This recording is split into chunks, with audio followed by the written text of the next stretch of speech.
Good morning, good afternoon and good evening student and dear friends.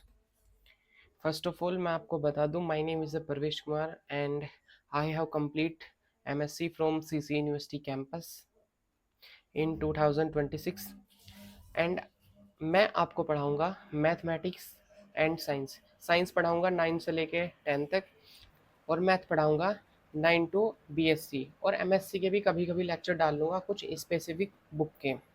मैं आपको CBSE board भी पढ़ाऊंगा, ICSE पढ़ाऊंगा एंड आईबी बोर्ड भी पढ़ाऊंगा और यूपी बोर्ड भी। फर्स्ट ऑफ ऑल यहाँ पे बात करते हैं सीबीएसई क्लास 10th मैथमेटिक्स। यहाँ पे दो पेपर होते हैं, एक होता है बेसिक मैथमेटिक्स, एक होता है स्टैंडर्ड मैथमेटिक्स। इन दोनों में ज़्यादा डिफरेंस नहीं होता, डिफरेंस होता है एग्जाम वाले दिन। इनमें डिफरेंस क्या होता है, जैसे जो बेसिक मैथमेटिक्स होता है उसमें नॉर्मली क्वेश्चन आते हैं जैसा बुक में होता है, और जो स्टैंडर्ड मैथमेटिक्स होता है उसमें थोड़े मॉडरेट थोड़े डिफिकल्ट क्वेश्चन आते हैं, क्योंकि उसका नाम ही क्या है, स्टैंडर्ड मैथमेटिक्स। ये इंट्रोडक्शन क्लास है। तो इसमें हम बात करेंगे फर्स्ट ऑफ ऑल, ये है कोर्स स्ट्रक्चर क्लास 10th। ये है यूनिट वाइज। मैं पहले यहाँ बता दूँ आपको यूनिट वाइज, फिर बताऊँगा आपको चैप्टर वाइज। यूनिट फर्स्ट में नंबर सिस्टम ये आएगा 6 मार्क्स का। सेकंड है अलजेब्रा, ये आएगा 20 मार्क्स का। थर्ड है कोऑर्डिनेट ज्योमेट्री, आएगा 6 मार्क्स का। फोर्थ है ज्योमेट्री 15 मार्क्स का। ट्रिग्नोमेट्री 12 मार्क्स का। मेंसुरेशन 10 मार्क्स का। और स्टैटिक्स एंड प्रोबेबिलिटी आएगा 11 मार्क्स का। टोटल जो 20 नंबर होंगे वो मिलेंगे आपको असाइनमेंट से, जो स्कूल में आपको असाइनमेंट कराया जाएगा। तो इसमें जो मेन टॉपिक है जिसमें सबसे ज़्यादा आ रहा है वो किससे आ रहा है, तो यहाँ पे देखो किससे आ रहा है, अलजेब्रा से आ रहा है 20 मार्क्स का। उसके बाद किससे आ रहा है, यहाँ पर आ रहा है जियोमेट्री से 15 मार्क्स का। फिर उसके बाद ट्रिग्नोमेट्री से, फिर आ रहा है मेंसुरेशन से। इससे पहले आ रहा है किससे, statics and the probability 11 marks. तो आगे चलते हैं, मैं यूनिट वाइज ना बता के मैं आपको चैप्टर वाइज बताऊँगा, ठीक है। तो इसमें आगे चलते हैं। यहाँ देखो इसमें मैथमेटिक स्टैंडर्ड, इसका कोड क्या होता है 041। जब मैथमेटिक स्टैंडर्ड का कोड 041 है तो बेसिक मैथमेटिक्स का जो पेपर कोड होगा वो क्या होगा 241, ठीक है। तो इसका वेटेज वगैरह लिखा है, वेटेज रिमेम्बरिंग एंड अंडरस्टैंडिंग, ये 43 मार्क्स का आता है। और 54 वेटेज होता है किसमें, exhibition memory, provision learn material by recalling facts, concept and answer.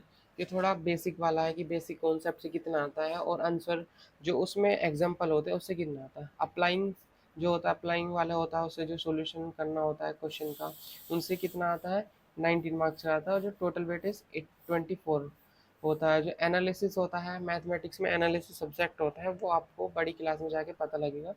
और इवेल्यूटिंग एंड द क्रिएटिंग, इससे आता है 18 मार्क्स का, वेटेज 22। तो टोटल हो गया 80 मार्क्स का और वेटेज हो गया 100%। तो इसमें आगे जो दिखा रखा है इंटरनल असेसमेंट, ये होता है असाइनमेंट। इसमें देखो pen paper test and multiple assessment, ये कितने का 10 मार्क्स का आएगा। पोर्टफोलियो ये कितना आएगा 5 मार्क्स का आएगा। और जो लैब प्रैक्टिकल होंगे वो आएगी 5 मार्क्स की। तो टोटल कितना हो जाएगा 20 और 80, तो टोटल हो जाएंगे 100 मार्क्स, ठीक है। कितना हो जाएंगे 100 मार्क्स। तो देखो जो मैंने बताया मैथमेटिक बेसिक का जो पेपर कोड होगा कितना होगा 241। इसमें भी वेटेज इस तरह बताया गया है क्योंकि सेम ही होता है। और यहाँ बात करते हैं अब जो बुक कौन सी होगी 10th क्लास में सीबीएसई बोर्ड में। देखो यहाँ पे लिखा mathematics text book for class 10th NCERT publication की चलेगी। सेकंड पे है guideline for mathematics laboratory in the school class 10th CBSE publication. Third पे लिखा है लेबोरेटरी मैनुअल, मतलब मैनुअल होगी जो मैथमेटिक्स होगी सेकेंडरी स्टेज एनसीईआरटी पब्लिकेशन की। फिर आते हैं mathematical exemplar problem for class 10th NCERT publication. सब चीज़ क्या होगा एनसीईआरटी से ही होगा। एनसीईआरटी की बुक यूपी बोर्ड में भी चलती है। जब हम यहाँ पे एनसीईआरटी की बुक पूरी कवर कर लेंगे तो उसके बाद पढ़ेंगे हम यहाँ पे आर एस अग्रवाल। जब ये भी कवर हो जाएगा उसके बाद पढ़ेंगे हम एस चांद की बुक। ये होता है आईसीएससी बोर्ड में। किसमें होता है, आईसीएससी बोर्ड में। ये होता है सीबीएसई बोर्ड में। ज़्यादातर सीबीएसई बोर्ड में ये चलती है और आईसीएसई बोर्ड में एस चांद की चलती है, क्योंकि एस चांद में जो थोड़े मॉडरेट क्वेश्चन होते हैं, इसलिए आपने देखा है कोचिंग सेंटर में वो आर एस अग्रवाल से एंड एस चांद का कॉम्बिनेशन करके पढ़ाते हैं विद एनसीईआरटी बुक से। अगर आप चाहते हैं कि मैं आपको लाइव फ्री पढ़ाऊँ तो आप इस चैनल से जल्द जुड़े आइए, मेरे चैनल को सब्सक्राइब करिए ताकि आपको हर एक नोटिफिकेशन आपको मिल सके, कोई भी नोटिफिकेशन आपसे मिस ना हो। तो उसके बाद मैं पढ़ाऊँगा एंड में जो एग्ज़ाम से पहले 1 महीने पहले 10 टू 20 डेज सीरीज चलेगी। वो सीरीज कैसी होगी, वो होगी एग्जाम पेपर बेस्ड। अगर आपने वो सीरीज कवर कर ली 10 to 20 डेज की, तो I claim that you get the 70 above marks out of the 18 marks. लेकिन वो पूरे ईमानदारी के साथ करनी पड़ेगी। उसको करना इजी कब होगा, अगर आपने सारा सिलेबस कवर कर लिया एनसीईआरटी का। मैन तो एनसीईआरटी का ले लो, अगर आपने एनसीईआरटी के कवर कर लिया ना, तो आप गारंटी के साथ आपको 70 अबव मार्क्स मिल जाएंगे। तो टाइम वेस्ट ना करते हुए मैं बात करता हूँ डायरेक्ट सिलेबस की, जो चैप्टर वाइज है। क्योंकि आगे चैप्टर वाइज में कंटेंट, इसमें देखो फर्स्ट है रियल नंबर। रियल नंबर क्या दे रखा है, इंट्रोडक्शन। इसमें जो एक्सरसाइज होगी 1.1 fundamental theorem of arithmetics, revisiting irrational number, जिसकी रूट टू को प्रूफ करो कि इरेशनल है। इसमें होंगे क्वेश्चन एचसीएफ एनालिसिस से रिलेटेड। इस बार जो 2026 टू 2027 का सेशन है, इसमें बहुत सारा जो पहले का जो वो था ना सिलेबस, उसमें से कट कर दिया गया है। जिस वाली बुक में मैंने देखा, और बुक भी छोटी कर दी गई है और पतली कर दी गई है। फिर है पोलोनोमियल, इसमें पढ़ेंगे हम geometrical meaning of the zeros of a polynomial. फिर पढ़ेंगे relation between zeros and the coefficient of a polynomial. Pair of linear equation in the two variable. Two variable में तो वही होता है x plus y equal to, अगर 5 है तो x minus y equal to 4। तो इसमें पहले पढ़ेंगे इंट्रोडक्शन में होगा, फिर 3.2 होगा graphical method of the solution of a pair of linear equation. वो दो इक्वेशन होगी, उन्हें सोल्व करना होगा। फिर थर्ड पार्ट है algebraic method for solving a pair of linear equation. उसमें जो थोड़ा थ्योरी वाले क्वेश्चन भी होंगे इसमें, जैसे कि सब्स्टिट्यूशन मेथड हो गया, एलिमिनेशन मेथड हो गया। फिर इसमें आता है चैप्टर 4 क्वाड्रेटिक इक्वेशन। इंट्रोडक्शन हो गया, क्वाड्रेटिक इक्वेशन हो गया। फिर इसमें पढ़ेंगे solution of the quadratic equation by factorization. Factorization ऐसे, अगर कोई इक्वेशन ऐसे दी गई एक्स स्क्वायर माइनस के 9 इक्वल टू 0, तो इसे सोल्व करेंगे। इसे दो तरीके से कर सकते हैं। ये तो बिल्कुल सिंपल है, जैसे कि वो इस फॉर्म की होगी ए एक्स स्क्वायर प्लस के बी एक्स प्लस के सी इक्वल टू 0। लेकिन इसे सोल्व करना तो ऐसे ही, जैसे कि ए स्क्वायर माइनस बी स्क्वायर का फॉर्मूला क्या होता है, x minus 3 and x plus 3। इससे रूट निकल जाएंगे, क्या होंगे वो, अगर इसे x minus 3 equal to 0 put करेंगे तो x बराबर 3 आ जाएगा। एंड इसे x प्लस 3 इक्वल टू 0, तो इससे आ जाएगा x इक्वल टू माइनस 3, क्योंकि इधर जाके माइनस हो जाता। फिर इसमें पढ़ेंगे nature of fruit. Nature of fruit होंगे जैसे कि डिस्क्रिमिनेशन होता है, उसमें पढ़ेंगे जैसे कि बी स्क्वायर माइनस 4ac। जो इक्वेशन होगी ना, उसके हम कोफिशिएंट फाइंड कर लेंगे, जो एक्स स्क्वायर का, एक्स का, और जो कांस्टेंट होगा उसमें। फिर इस जो ये है बी स्क्वायर माइनस 4ac, इसमें पुट करेंगे, देखेंगे उसमें लेस देन इक्वल टू 0 आ रहा है, b square minus 4ac greater than equal to 0 आ रहा है, b square minus 4ac equal to 0 आ रहा है। तो इससे डिफाइन करेंगे उसके रूट कैसे होंगे, इतने रियल होंगे, इमेजनरी होंगे। फिर आता है चैप्टर 5 अर्थमेटिक प्रोग्रेशन। इसमें इंट्रोडक्शन वही है। फिर इसमें आता है अर्थमेटिक प्रोग्रेशन। इसमें पढ़ेंगे जैसे कोई नंबर दे दिया 1 3 5 6, और उसके बाद जो एन टर्म क्या होगी, एन टर्म जैसे कि 9 टर्म क्या होगी।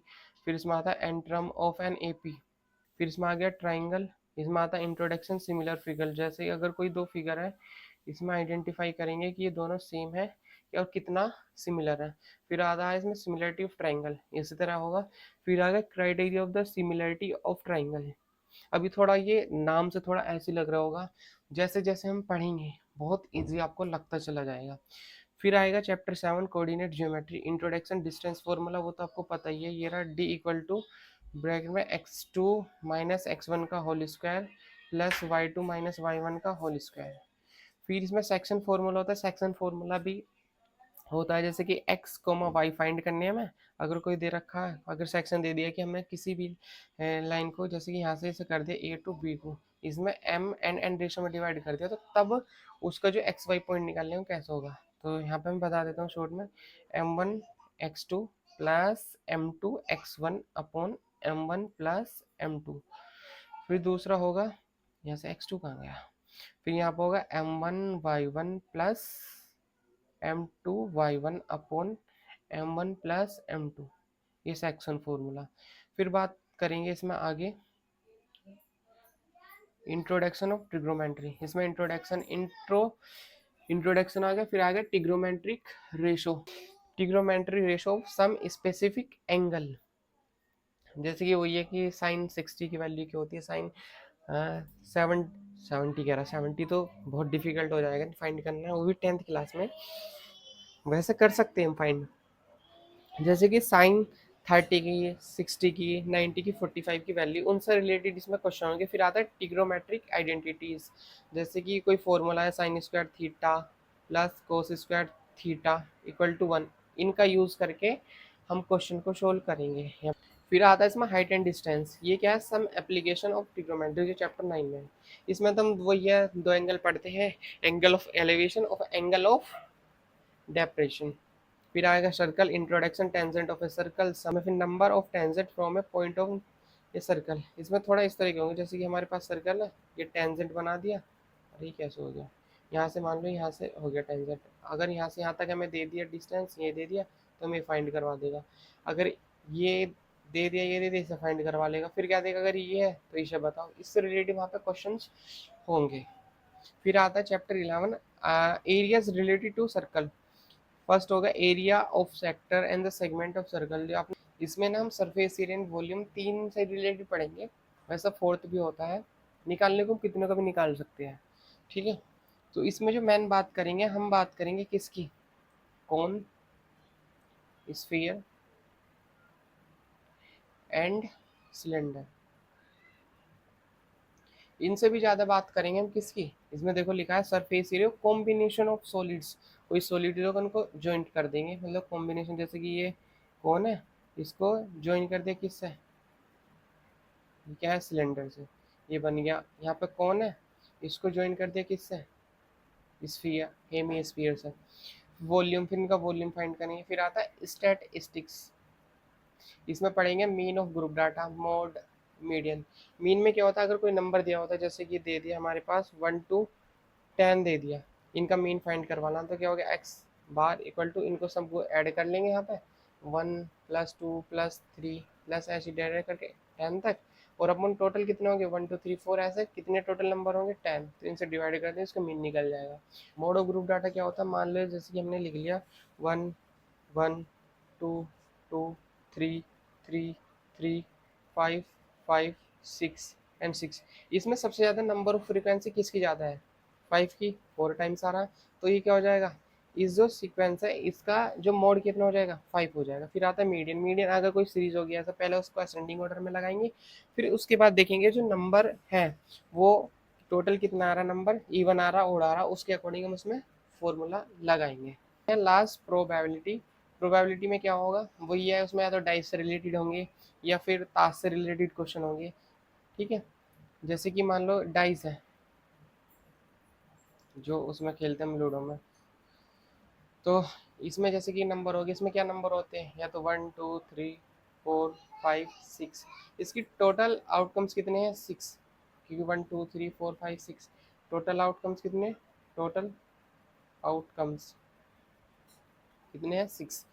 और अगर मैं कहूँ कि दो के आने की प्रोबेबिलिटी कितनी है, दो की कितनी है, तो दो तो एक बार ही आ सकता है ना, अगर एक बार पासा फेंक रहे हैं तो कितना हो जाएगा, पी ए प्रोबेबिलिटी, तो कितने आ जाएगा, दो एक है ना, तो 1/6। इस तरह से उसमें क्वेश्चन होंगे, थोड़ा मॉडरेट भी हो सकते हैं। और हम बात करें 2026 के एग्जाम पेपर की, उसमें सेक्शन ए में होंगे 1 से लेकर 20 तक एमसीक्यू, जिसमें दो क्वेश्चन होंगे एजर्सन रीजनिंग के। फिर सेक्शन बी में वेरी शॉर्ट क्वेश्चन, 2 नंबर के 5 क्वेश्चन होंगे equal to 10 marks. Section C में शॉर्ट आंसर टाइप 3 मार्क्स के 6 क्वेश्चन। सेक्शन डी में लॉन्ग आंसर टाइप 5 मार्क्स के 4 क्वेश्चन। सेक्शन ई में आ जाएगा फिर केस स्टडी सोर्स, कोई पिक्चर दे देगा, उनसे पूछ लेगा कि इसमें ये बताओ और यहाँ से यहाँ तक कितना होगा, और अगर ये पॉइंट है इनकी इक्वेशन क्या होगी, इससे रिलेटेड। एंड फाइनल देखते हो क्या लास्ट में, ये तो मैंने बता दिया कि मैथमेटिक्स स्टैंडर्ड का कोड क्या होगा, बेसिक कोड क्या होगा। तो अगर वीडियो आपको अच्छी लगी है तो चैनल को सब्सक्राइब कर देना, लाइक कर देना। अगर आपकी कोई भी क्वेरी हो तो प्लीज़ डीएम कर देना, क्योंकि मैं उस पर वीडियो बना सकूं और आपका कोई भी ऐसा टॉपिक ना रह सके जिससे आपको लगे कि यार नहीं इसकी वजह से मेरा एग्ज़ाम बेकार चला गया। तो मिलते हैं नेक्स्ट वीडियो में, thank you for watching this video.